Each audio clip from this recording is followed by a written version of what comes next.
Hello friends, പല കണക്കുകൂട്ടലുകളും തെറ്റിച്ചുകൊണ്ടുള്ള യാത്രാനുഭവങ്ങളാണ് ഇത്തവണത്തെ തമിഴ്നാട്ടിലെ യാത്രയ്ക്ക് എനിക്ക് കിട്ടിയത്. അത് എന്താണെന്ന് നിങ്ങൾക്ക് ഈ വീഡിയോ കാണുമ്പോൾ തന്നെ മനസ്സിലാകും.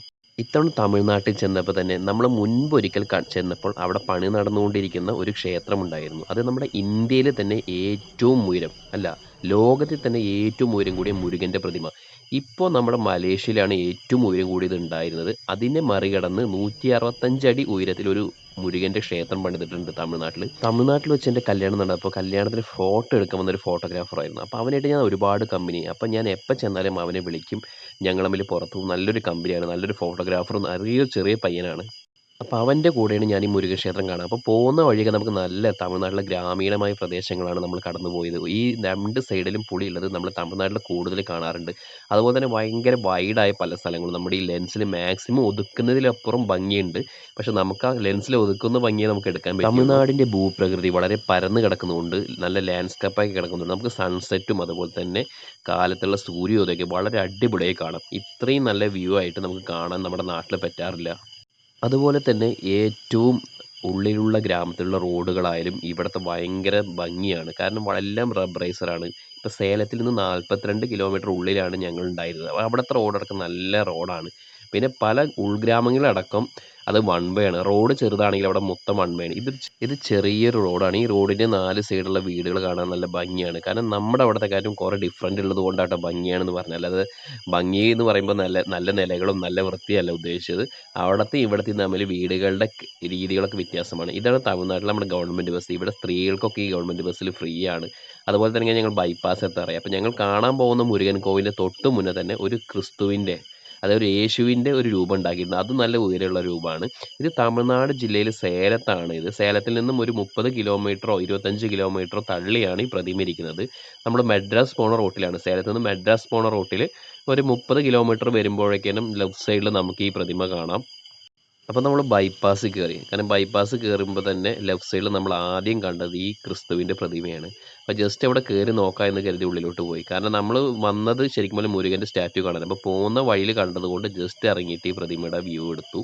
കാരണം ഇത് അത്യാവശ്യം വലുപ്പത്തിൽ തന്നെ ഉണ്ടാക്കിയിരിക്കുന്നത്. പക്ഷേ ഇത് ജസ്റ്റ് ഒരു ചർച്ച്, പ്രൈവറ്റ് ആയിട്ടുള്ളൊരു സംഭവമാണ്. പിന്നെ അവിടെ നിന്നും ജസ്റ്റ് ഒരു 100-150 മീറ്റർ മാറിക്കഴിഞ്ഞാൽ വീണ്ടും ലെഫ്റ്റ് സൈഡിലേക്ക് റോഡുണ്ട്. ഈ റൂട്ടിൽ തന്നെയാണ് നമ്മൾ ബൈപ്പാസിൻ്റെ സൈഡിൽ തന്നെ ഈ മുരുകൻ്റെ ക്ഷേത്രം. എല്ലാവർക്കും ആക്സസ് ചെയ്യാൻ പറ്റുന്ന ദൂരമാണ്. സേലത്ത് നിന്ന് വരികയാണെങ്കിൽ സേലം ട്രെയിൻ ഇറങ്ങിയിട്ട് എല്ലാവർക്കും ഒരു 30 കിലോമീറ്ററിൻ്റെ ഉള്ളിലാണ്. ഏകദേശം ബസ്സിലാണെങ്കിൽ 1 അവറിൻ്റെ ഉള്ളിൽ ട്രാവലുള്ളൂ. അപ്പോൾ ഈ മെയിൻ ബൈപ്പാസിൽ നിന്ന് ജസ്റ്റ് ഒരു 200-250 മീറ്റർ ഉള്ളിലോട്ട് ഇങ്ങനെ മെയിൻ റോഡാണ്. നമുക്ക് റോട്ടിൽ നിന്ന് നോക്കിക്കഴിഞ്ഞാൽ കാണാം. ഇതാണ് മുരുകൻ്റെ സ്റ്റാറ്റ്യൂ. ശരിക്കും പോലെ 165 അടിയാണ് ഇതിൻ്റെ ഇപ്പോഴത്തെ ഉയരം. അതുപോലെ തന്നെ ഇവിടെ വന്നു കഴിഞ്ഞാൽ ഭയങ്കര വ്യൂ ആണ്. കാരണം നമ്മൾ ഈവനിങ് ടൈമിൽ വന്നതുകൊണ്ട് ഇവിടുത്തെ ഒരു ഫുൾ യെല്ലോ ഷെയ്ഡും അതുപോലെ തന്നെ ഇവിടുത്തെ ലൈറ്റിങ്ങും അതിൻ്റെ അടികൊണ്ട് നല്ല ഭംഗിയായിരുന്നു. ഈ മുരുകൻ്റെ സ്റ്റാറ്റിന് തൊട്ടപ്പുറത്ത് തന്നെ ഒരു ലിഫ്റ്റ് പണിതിട്ടുണ്ട്. കാരണം അത് പാലഭിഷേകം അങ്ങനത്തെ കാര്യങ്ങളൊക്കെ ചെയ്യാൻ വേണ്ടിയിട്ടാണ്. അപ്പം ഞാൻ നമ്മുടെ ക്യാമറയിൽ മാക്സിമം വൈഡ് ലെൻസിൽ ഇത് ഒതുക്കാൻ ശ്രമിച്ചു. എൻ്റെ കല്യാണ സമയത്ത് ഞങ്ങളിവിടെ മുന്നേ വന്നിട്ടുണ്ട്. അന്ന് പക്ഷേ ഇത് ഫുള്ള് പണി ചെയ്യുന്നുണ്ടായിരുന്നുള്ളൂ. ഇപ്പോൾ ഫുള്ള് പണി കഴിഞ്ഞു. ഇവിടെ ഒരുപാട് തിരക്കുകളുള്ള സ്ഥലങ്ങളുണ്ട്. അതുപോലെ തന്നെ ഇവിടെ മുരുകൻ്റെ നമ്മൾ വിശേഷ ദിവസങ്ങളിലൊക്കെ തൈപ്പൂയം അങ്ങനത്തെ കാര്യങ്ങൾക്ക് ഭയങ്കര തിരക്കാണ്. അതുപോലെ തന്നെ ലെഫ്റ്റ് സൈഡിൽ ഭയങ്കര ലിഫ്റ്റ് കണ്ടോ? ഈ ലിഫ്റ്റ് ശരിക്കും പോലെ ഒരു പാലഭിഷേകം അങ്ങനത്തെയാണ്. അല്ലാതെ നമുക്ക് നോർമൽ പീപ്പിൾസിന് ഇത് യൂസ് ചെയ്യാൻ പറ്റുമോ എന്ന് എനിക്കറിയില്ല. അതുപോലെ ശരിക്കും അതൊരു ബിസിനസ്സാക്കി മാറ്റി. കാരണം ഈ ഒരു പ്രോപ്പർട്ടി, അതായത് ഈ ഒരു മുരുകൻ്റെ സ്റ്റാറ്റ്യൂ ഉണ്ടാക്കിയത് പ്രൈവറ്റ് ആയിട്ടുള്ള ഒരാളാണെന്ന് ഞാൻ അറിഞ്ഞത്. അപ്പോൾ അവർ അതിൻ്റെ തൊട്ടടുത്ത് തന്നെ അവരുടെ ഫ്ലാറ്റുകളൊക്കെ ഉണ്ട്. അപ്പോൾ ഇവർ അതിൻ്റെ വിപണനമൊക്കെ ഭയങ്കര, കാരണം ഇവിടെ ഇപ്പോൾ ഈ ഒരു സ്ഥലത്തിന് 4 ലക്ഷം 5 ലക്ഷം 6 ലക്ഷം ഒക്കെ ഉണ്ടായിരുന്ന സ്ഥലം ഇപ്പം നേരെ ഡബിൾ മടങ്ങിനെക്കാട്ടും ട്രിപ്പിൾ മടങ്ങ് വരെ റേറ്റായി. കാരണം ഈ അമ്പലത്തിൽ അത്രയും പേര് വരുന്നുണ്ട് ബൈപ്പാസിൻ്റെ സൈഡ് അങ്ങനെ. ഈ അമ്പലത്തിൻ്റെ ബാക്കിലൊരു മല കണ്ടോ? ആ മലയിലാണ് ശരിക്കും പോലെ ഇവിടുത്തെ മുരുകൻ ഉള്ളത്. ആ മുരുകൻ്റെ പ്രതിരൂപമായിട്ടാണ് ഇവർ ഫ്രണ്ടിലോട്ട് കുറച്ചും കൂടി ഇറക്കിയിട്ട് ഇത് പണിതിരിക്കുന്നത്. മുത്തുമല മുരുകൻ എന്നാണ് ഇവിടെ വിളിപ്പേര്. അങ്ങനെയാണ് ഇത് അറിയപ്പെടുന്നത്. നമ്മൾ നെറ്റിൽ സെർച്ച് ചെയ്ത് കഴിഞ്ഞാൽ കിട്ടും. മുത്തുമലയും മുരുകൻ പറഞ്ഞ് അടിച്ചു കഴിഞ്ഞാൽ, സേലം എന്ന് പറഞ്ഞ് അടിച്ചു കഴിഞ്ഞാൽ ഈ അമ്പലം കിട്ടും. അപ്പോൾ ജസ്റ്റ് ഞങ്ങൾ അകത്ത് കയറിയിട്ട് തൊഴാം എന്ന് കരുതിയിട്ട് ജസ്റ്റ് കയറി. കാരണം അകത്ത് ക്യാമറ യൂസ് ചെയ്യാൻ പാടില്ല എന്നുള്ളത് കൊണ്ട് ഞങ്ങൾ അകത്ത് കയറേണ്ട വിചാരിച്ചു. എന്നിരുന്നാലും ചുമ്മാ കയറാമെന്ന് കയറി, ഉള്ളിലോട്ട് കയറി. ഇതാണ് ഈ അമ്പലത്തിൻ്റെ അകത്ത് കയറിയിട്ട്. ആ അമ്പലത്തിൻ്റെ അകത്തല്ലാതെ പുറത്തുനിന്ന് നമുക്ക് അടുത്ത് കാണാൻ പറ്റുന്ന ഒരു വ്യൂ ആണ്. അപ്പോൾ ഞാൻ മാക്സിമം ക്യാമറ കൊണ്ട് വൈഡായിട്ട് മാക്സിമം എടുക്കാൻ ശ്രമിച്ചു. എന്നിട്ട് നമ്മൾ ചുറ്റി വന്നിട്ട് ഇതിൻ്റെ അകത്തൊരു അമ്പലമുണ്ട്. നമ്മളിപ്പോൾ കയറി നിൽക്കുന്നൊരു ഫസ്റ്റ് ഫ്ലോർ പോലെയാണ്. അതിന് താഴെ അമ്പലമുണ്ട്.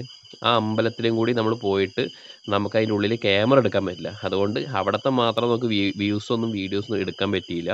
ഈ ക്ഷേത്രത്തിനകത്തുള്ള ഒരുപാട് കടകളുണ്ട്. ഇവിടെ എല്ലാ സാധനവും കിട്ടും. ഞാൻ നേരത്തെ പറഞ്ഞില്ലേ ഒരു വിപണനം, ഒരു മാർക്കറ്റിംഗ് തന്ത്രം തന്നെയാണ്. അതുപോലെ തന്നെ ഇതിന്റെ ചുറ്റി കിടക്കുന്ന സ്ഥലങ്ങൾക്കും വീടുകൾക്കും എല്ലാം നല്ല വിലയാണ്. അതായത് ഒരു അമ്പലം വന്നതുകൊണ്ട് ഇവിടുത്തെ റേറ്റൊക്കെ ഓവറായി. അതുപോലെ തന്നെ ഒരുപാട് ആൾക്കാർ വരുന്ന അമ്പലമായി ഇത് മാറി. ഇത് ശരിക്കും ഒരു ടൂറിസ്റ്റ് പ്ലേസായി മാറി. പക്ഷേ അതുപോലെ തന്നെ അതിന് ചുറ്റുമുള്ള സ്ഥലങ്ങൾക്ക് വില കൂടി. ഇതിന് ചുറ്റുമുള്ള സ്ഥലങ്ങളിലുള്ളവരുടെയൊക്കെ ഇനി അവർക്ക് അവർക്ക് ഇഷ്ടമുള്ള വിലയ്ക്ക് വിൽക്കാം. അങ്ങനത്തെ ഒരു ബിസിനസ് മൈൻഡിലേക്കാണ് ഇത് മാറിയത്. ഇവിടെ എല്ലാ സാധനങ്ങളും കിട്ടും. അപ്പോൾ അടുത്ത വീഡിയോയിൽ കാണുന്നവരെ ബൈ ബൈ.